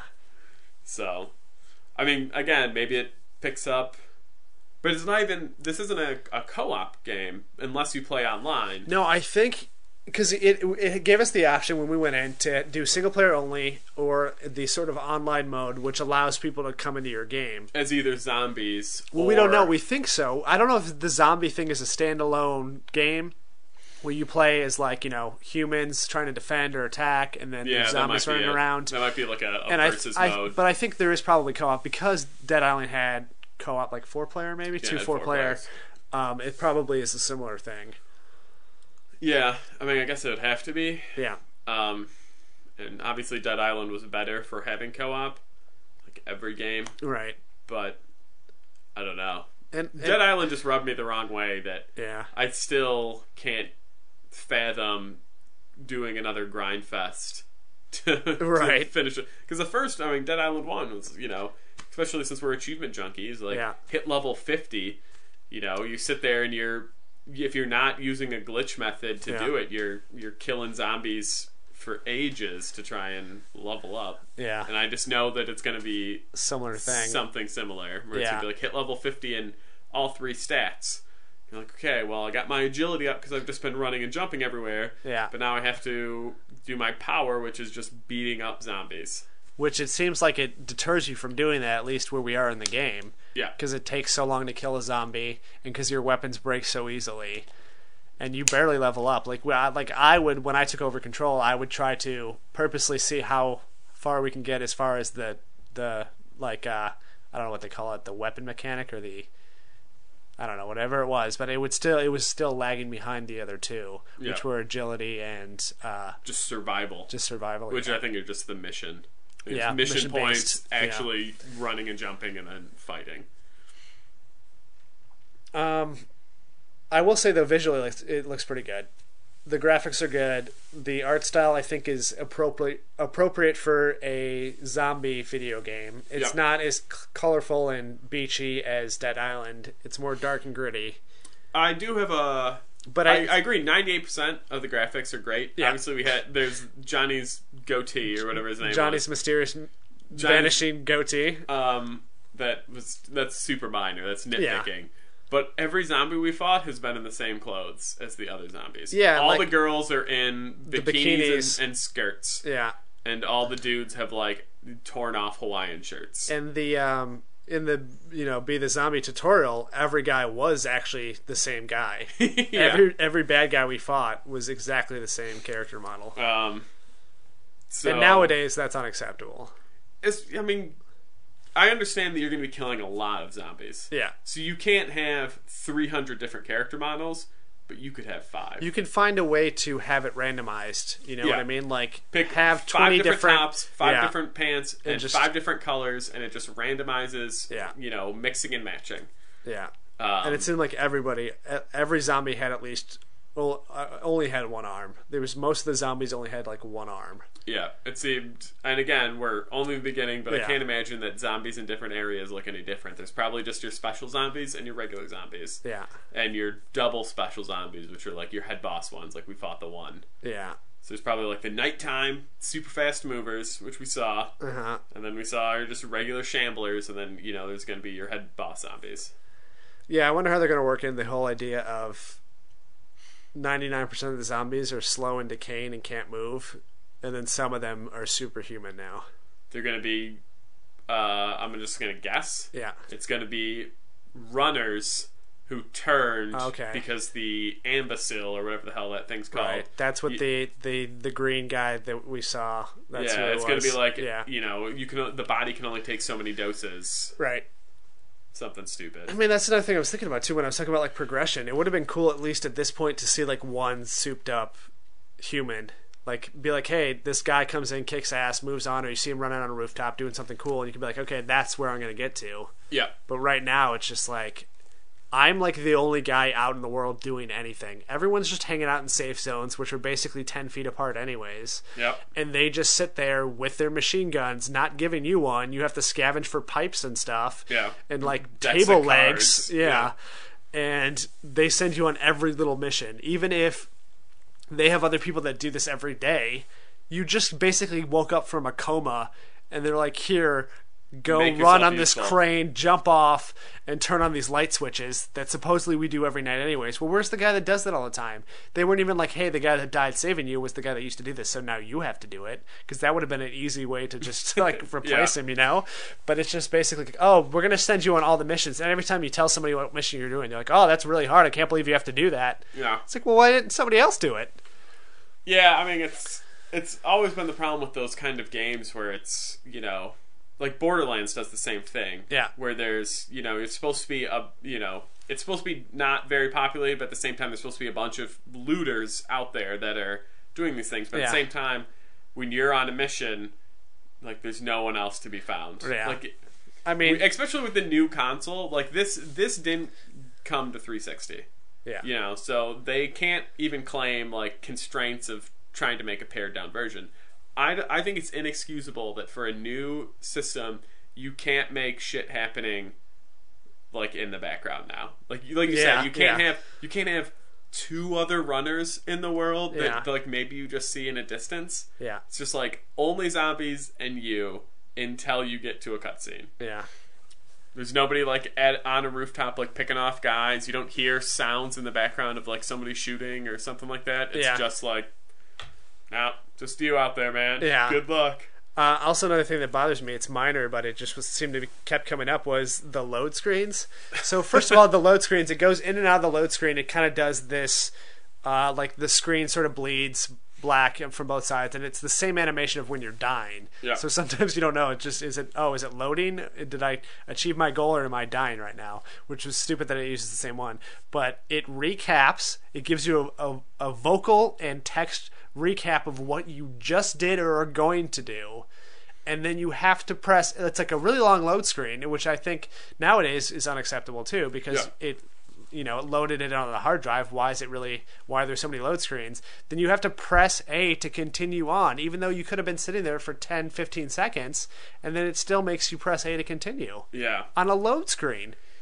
Yeah, loading you just auto pop in once it's loaded. Yeah. I agree. The recap is pointless because the only reason the recap could be useful is if you were doing a bunch of medium level shit, like and then side missions, and then you hop to the story and you're like, where am I? I'm like, oh, okay, Doug's looking for his lost wife. But shouldn't you be able to just either that be on screen, your main objective, be in the corner saying what it is, or just go into your quest log and see, okay, what's my primary and what's my side missions? Yes, like every other game that's ever existed. It should do that. I agree. I think the extremely. Here's what I think. I think they couldn't find a way to make it an extremely long load screen. Yeah. So they're just like, we need to put something in this load screen so people don't like register that it's super long. Yeah. So let's have Troy Baker just say what you just did. What's happening, and then people are like, oh yeah, and then by the time they reminisce. get like the finger out of their nose, then they go like, oh hey, that was quick.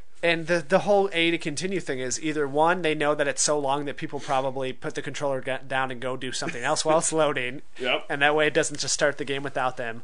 Or they were like, let's try to act like this is their fault. It took so long. When they finally realized they were supposed to press A to continue, they can be like, oh, the load screen probably wasn't that long. I just forgot to hit A. Yeah.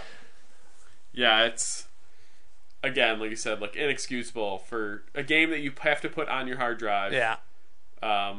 And use the disc for, that it can't be quicker. I understand that it's a big world to load up when you're outside, because you can probably go in a lot of directions. Yeah. But what they can do, which other games have done in the past, is, like you load up the world, but obviously you don't populate the back sections until your character gets closer, and then it's like a in-game 2-second loading. Yeah. And then and then it's, okay, now we've registered that you're in quadrant 4. Yeah. The fact that it's like I said, like, we could have got up, went to McDonald's, came back, and probably would have still had a little bit to eat before the loading screen ended. Also, your main safe zone, right? That sort of apartment building or whatever. Yep. It just feels so constricting. Like, there's so many walls they put up, there's so many doors you can't open, but at the same time, everything's like really spread out. Yeah. So it's like there's like literally 20 floors at least that we know about. You don't have to go up all of them, but it's like, okay, the elevator is only on like one of those floors. Every other elevator is like barricaded off. There's so many staircases that are barricaded off, but then after one little quick cutscene, all of a sudden that barricade's gone. Then like the world was completely, as soon as we woke up from our coma at the beginning of the game, there was like nobody there but a couple of kids. And then after we did one mission, there was 1 million people in all those areas. So where were they? Well, they're all napping. Yeah. They're also waking up from comas. My issue is that, and this is someone coming from like the role-playing side of things, is that don't put 800 NPCs in an area and make you can only talk to 2 of them. Right. And they basically say, keep on moving. We got nothing to see here. Yeah, like, either, don't put them there, which is preferable. Yeah, or don't want you to be able to talk to them. Or don't, or don't have me be able to talk to, like, any of them. Yeah. Because, like, what I would have done if we weren't obviously recording is I probably would have went into each and every room. Yep. Because I would have first been searching for things to scavenge. Then I would have, like, went up to each and every person to see if I could talk to them. Yeah. And after 9 or 10 people you can't, then I would naturally assume that I can't to anyone, and then I'd potentially miss side missions or whatever the hell it's going to be. Yeah. Because I'm not going to continue trying to talk to people after the first 9 or 10 say no. Yeah, it was just the pacing of the game is just not great.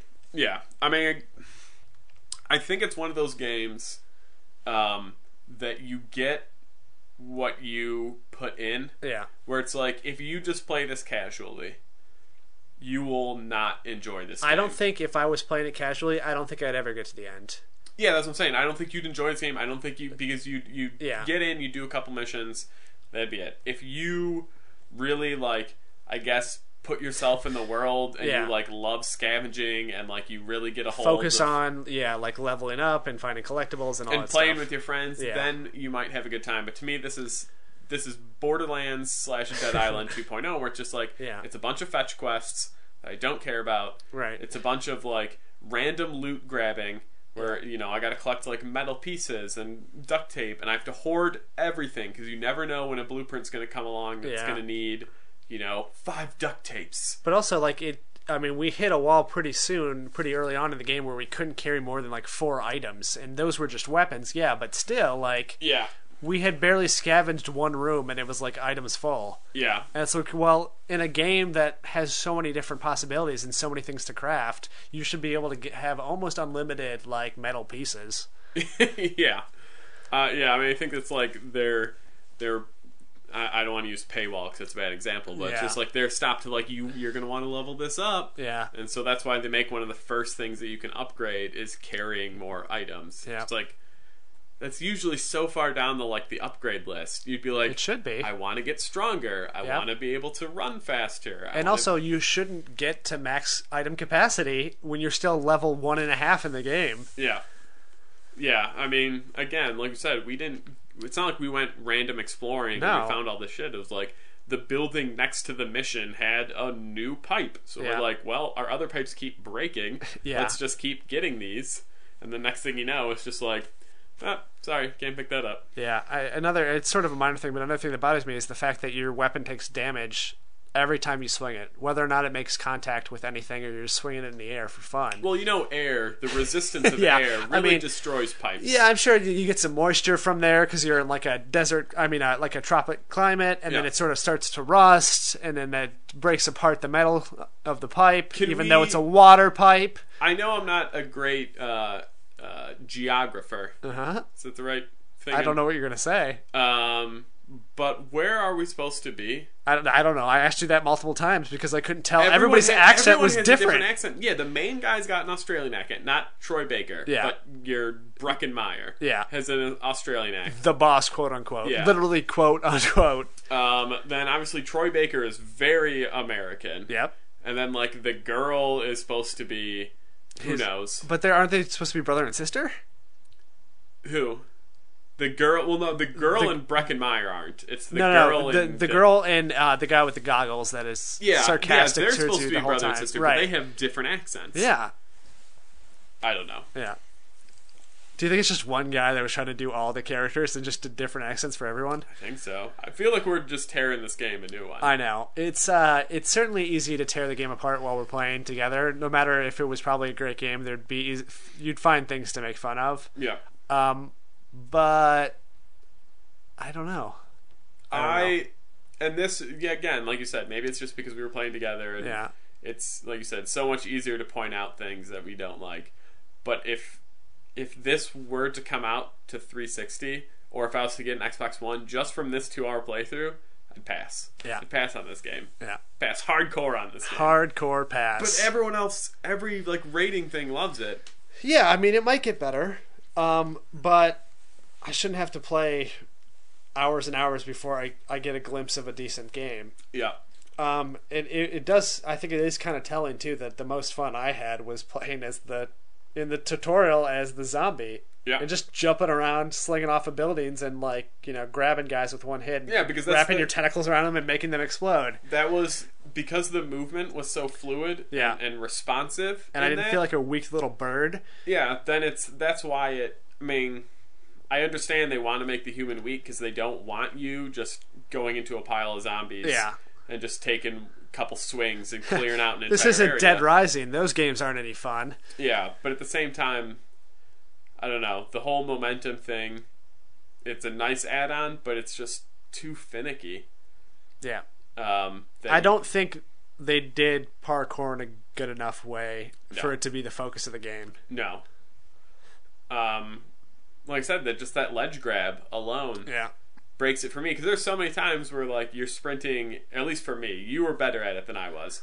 But when you're like sprinting, you're like, I'm gonna grab onto this ledge, and you jump at it. But then you're already planning your next movement. Yeah. So like your head goes away from looking at the ledge to see where you're gonna go next, and then because you weren't staring at the ledge the whole time, it doesn't grab it. You just fall all the way to the ground. Yeah. You're just like, okay, well now I'm at a standstill on the ground where there's zombies, and now I have to like slowly get back up to speed to try and figure out what I'm doing. Yeah, and for that system where it constantly wants you to be moving and on top of buildings, if you want to jump for more than the first story of a building and not kill yourself, break your legs, and take fall damage, you have to land in like a pile of garbage or in a dumpster, which one, visually is very hard to see when you're running and on top of the buildings. And two, if you look around, if you move your head to look at those things, you'll miss it. Yeah. And at the same time, you'll be on like literally a 2x4 sticking out of a building. You'll be standing on, it'll be a telephone pole and a 2x4 you're standing on.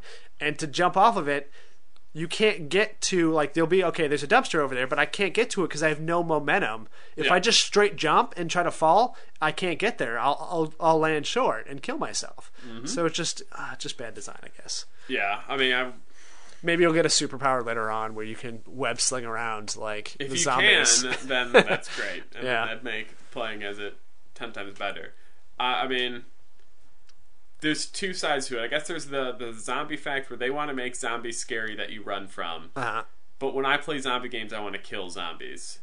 Yeah. And I mean, I understand the idea of at night to avoid zombies, to mix it up and make it more a stealth and like run and gun, not run and gun, but run sort of game. Yeah. I understand that, trying to mix up the formula and have something different at night. But as the main game, don't throw me in a world of slow-moving zombies and then tell me I can't really hit them, but also I can't really avoid them. Yeah. So it's like, I get it. Like in real life, you wouldn't charge at zombies if we're gonna play that card. Like you try and avoid them, and you try and stay high because when they're low, whatever.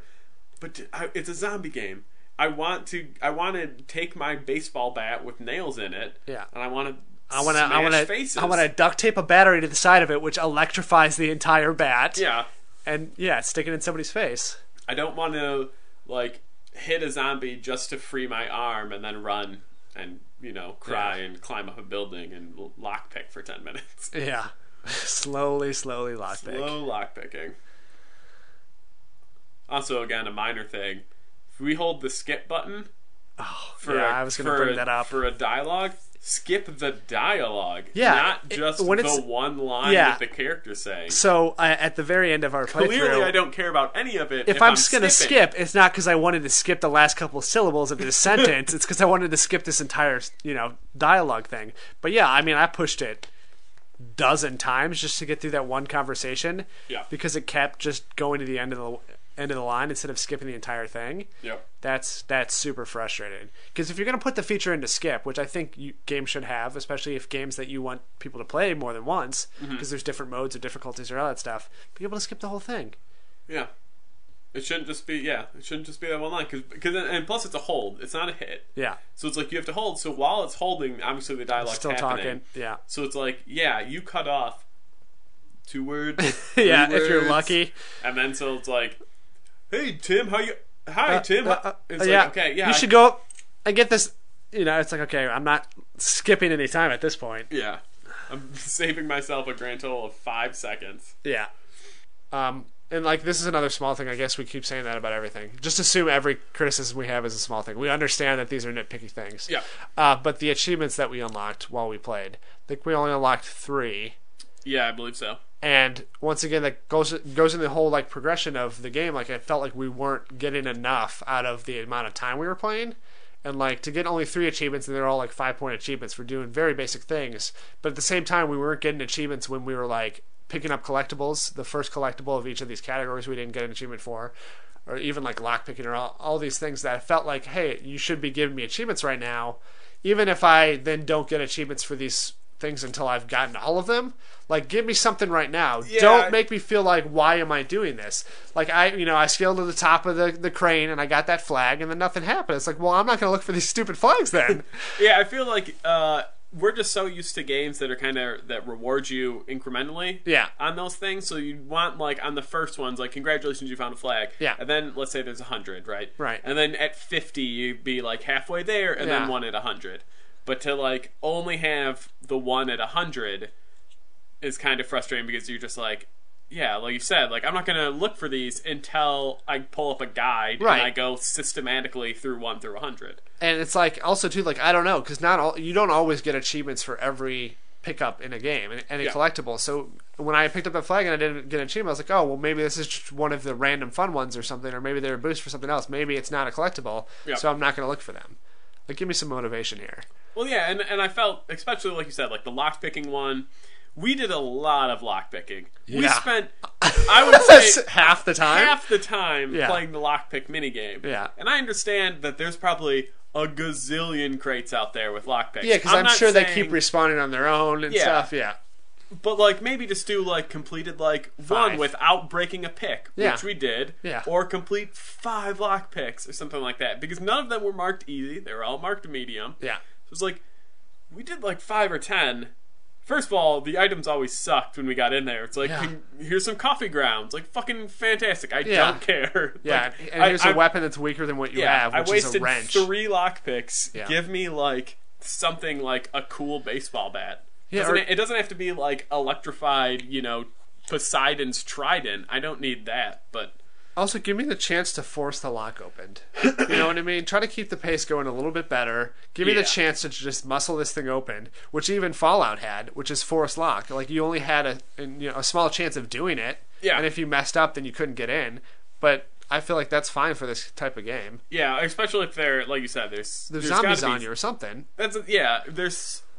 We talked about it earlier of just how like the whole game's about pace and going fast, and there's so much that slows you down, and this lockpicking thing is definitely one of them because unless you're some super genius who can work out angles in your head, like you're like each lockpick's like at least like a 5-minute thing. Yep. Of going like every notch and then trying to like push it and see how far you get. It's so sensitive of how it breaks. Yeah, so you have to be like, oh, okay, it's not here. It's I got a little bit more room here, so I'm going in the right direction. And then like after like half a turn, then it starts to vibrate again. And like, oh, god damn it! I've vibrated 5 times, I should back out so I don't lose my pick. Yeah, we don't know if that's true. That's a guess that we had, that if you backed out, that it would reset the strength of your lockpick. It seemed to work. I think it worked. Yeah. Also, like I mentioned earlier, so because of the magic of podcast making, Yep. I actually did this after we played, but I tried the April Fool's thing, and where it was bouncing everybody around and you were super powered. Way more fun of a game. Yeah. Like, which also just brings into the question the whole tone of this game. Why is this game like this darker kind of tone? And I think it's just because it's a response to the trailer for Dead Island. Yeah. Everyone's like, oh, we wanted that game, that was a great trailer, and then Dead Island came out and it was kind of colorful and fun and hack Dead and Island slashy. was more goofy. Right. And so I feel like this was them being like, oh, well, this is what we want, this is what we should have made Dead Island. And so that's why it's this dark, dreary, like post-apocalyptic sort of thing. But it's like, when I'm killing zombies and doing all this other stuff, I kind of just want that fun sandbox, this craziness. I want the Dead Rising version of I want a first-person Dead Rising.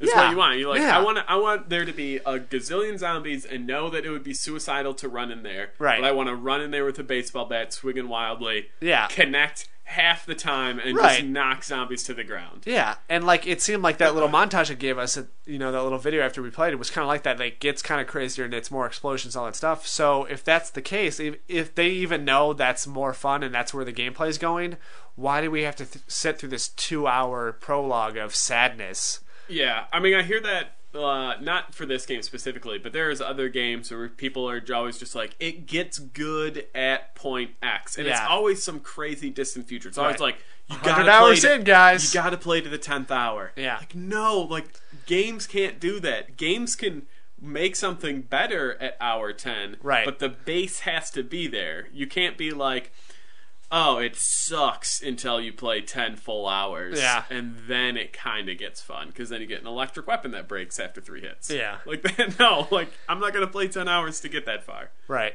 I mean, if you want a serious zombie game, just play Left 4 Dead. Yeah, Left 4 Dead's serious. And then, like, I don't know, like Walking Dead even, too. Like, the Telltale version of it. Yeah. Like, they take zombies seriously, and, like, that's fine that you're not hacking and slashing zombies. Same with Left 4 Dead. Like, they get the tone right. But like, you feel pretty serious. Like, okay, this is hard. I respect the zombies. I'm running away from them. I'm dealing with them. Yeah.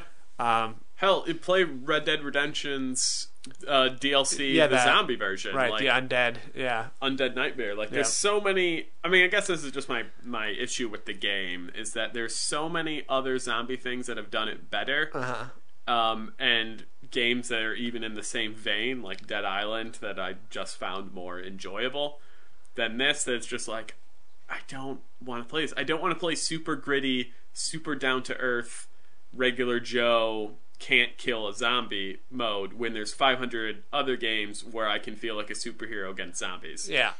Because that's what I want to do. Yeah, like, either make it super realistic and dark, where it's like you can't get bitten, you gotta hide from them, you gotta run from them the whole time. Yeah, make it like survival horror. Or even make it realistic, like, if I hit a zombie in the head with a machete, it'll kill it. Yeah. Rather than 17 swings just to knock it down.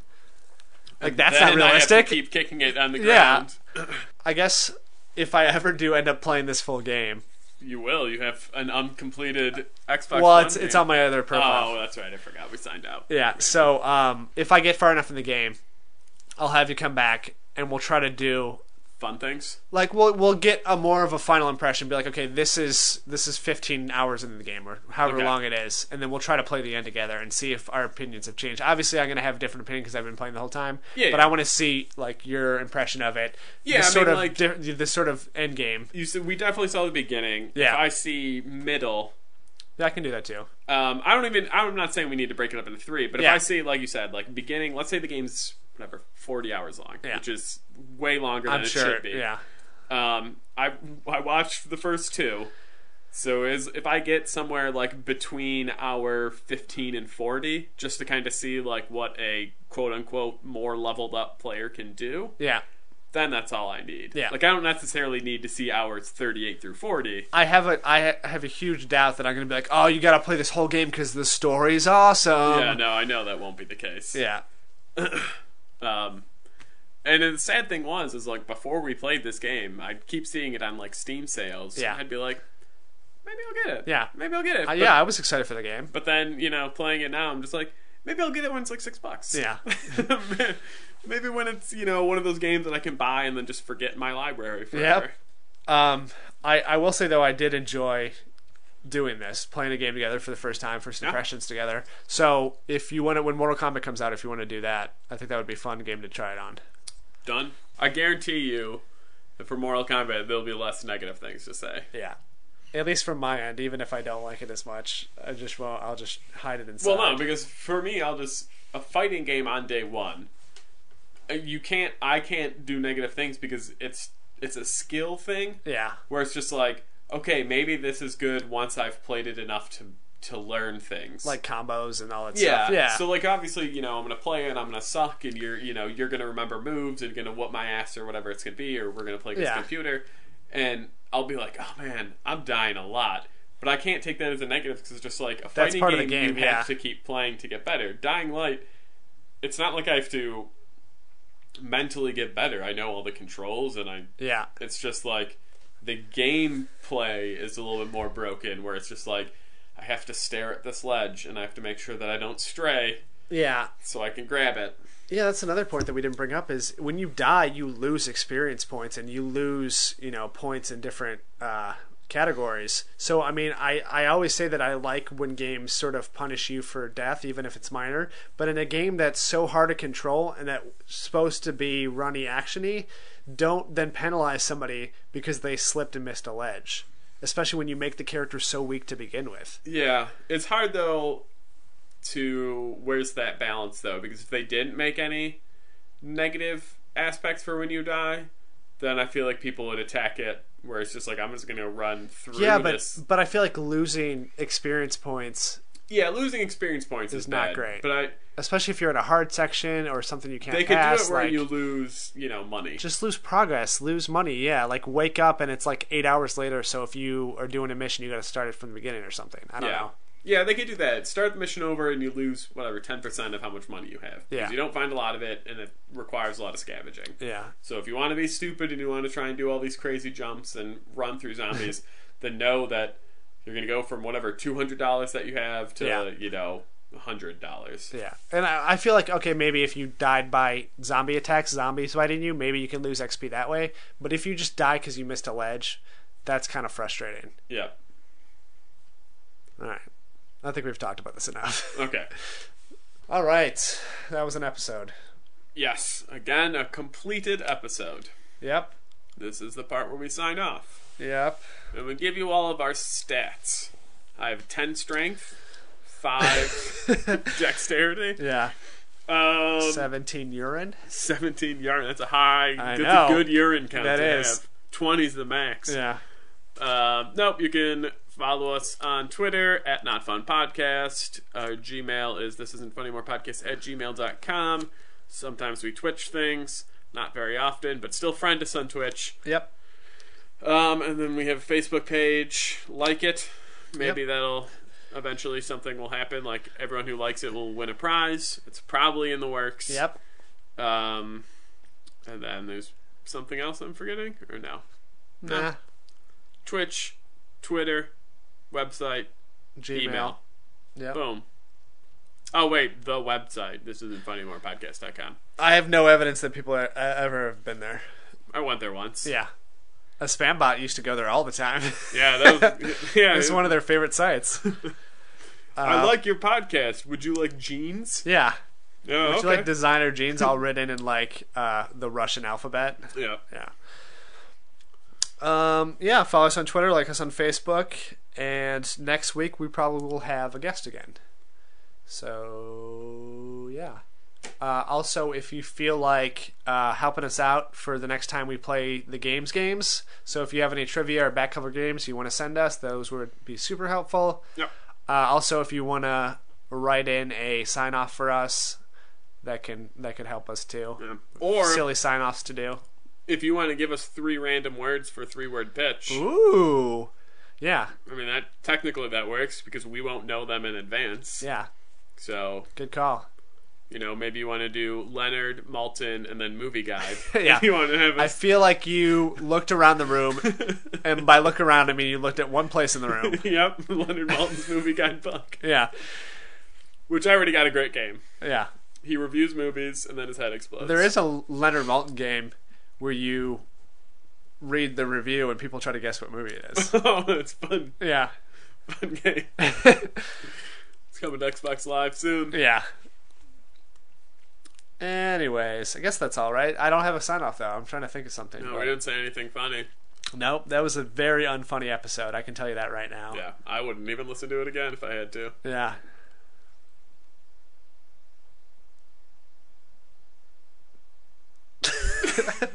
I think is Dead Air going to be our sign off this week? Yep.